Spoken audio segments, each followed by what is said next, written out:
if you take the modern world, where people are trying to teach you how to come in and trade actively in stocks. Well, I regard that as roughly equivalent to trying to induce a bunch of young people to start off on heroin. It is really stupid. And when you're already rich, to make your money by encouraging people to get rich by trading. And then there are people on the TV, another wonderful place.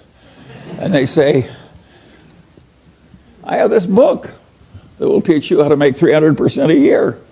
And all you have to do is pay for shipping, and I will mail it to you. How likely is it that a person who had suddenly found a way to make 300% a year would be trying to sell books on the internet to you? And it's ridiculous. And yet, I've described modern commerce. And the people that do this all day think they're useful citizens. The advertising agents that invent the lingo. And so in insurance, they say, the two people who shifted from Geico to the Glotz Insurance Company saved $400 each. What they don't tell you is there are only two such people in the whole United States, and they were both nuts. But they mislead you on purpose. And I get tired of it. And I don't think it's right that we deliberately mislead people as much as we do.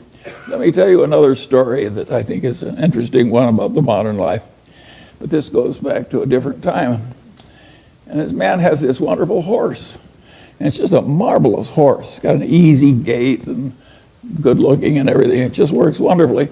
But also occasionally just gets so he's dangerous and vicious and causes enormous damage and trouble and breaks arms and legs for his rider and so on. And he goes to the vet and says, what can I do about this horse?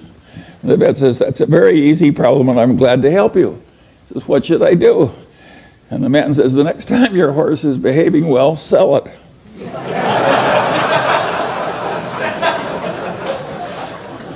Well, think of how immoral that is. And haven't I just described what private equity has to do? When private equity has to sell something that's really troublesome, they hire an investment banker. And what does the investment banker do? He makes a projection.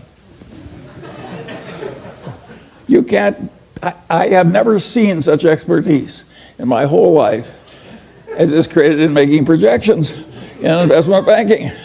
There is no business so lousy it can't get a wonderful projection. But is that a great way to make a living, to have phony projections and use it to make money out of people you look right into the eyes of?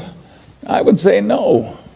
And by and large, Warren and I, we never tried to make money out of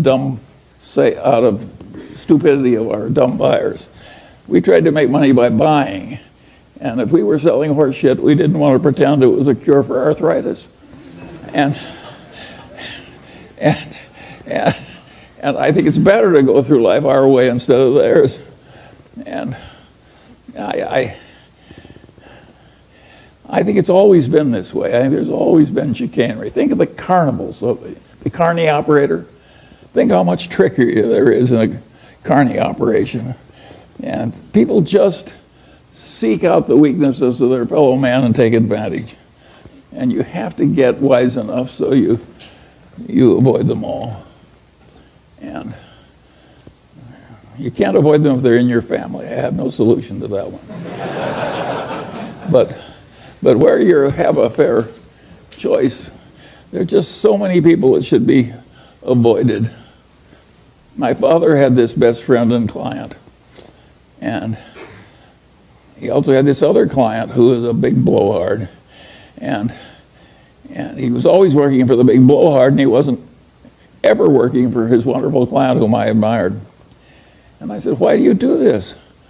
And he said, Charlie, you idiot. He says, the big blowhard is an endless source of legal troubles. He's always in trouble, overreaching and misbehaving and so forth. Whereas Grant McFadden treats everybody right, the employees, the customers, everything. He gets involved with some psychotic. He walks over there and makes a graceful exit immediately. So a man like that doesn't need a lawyer. And my father was trying to teach me something, and it really worked. I spent my whole life trying to be like Grant McFadden. And I want to tell you, it works. It really works. Peter Coffin is always telling me if the crooks only knew how much money you could make by being honest, they'd all behave differently. Warren has a wonderful saying I like. He says, you take the high road, it's never crowded.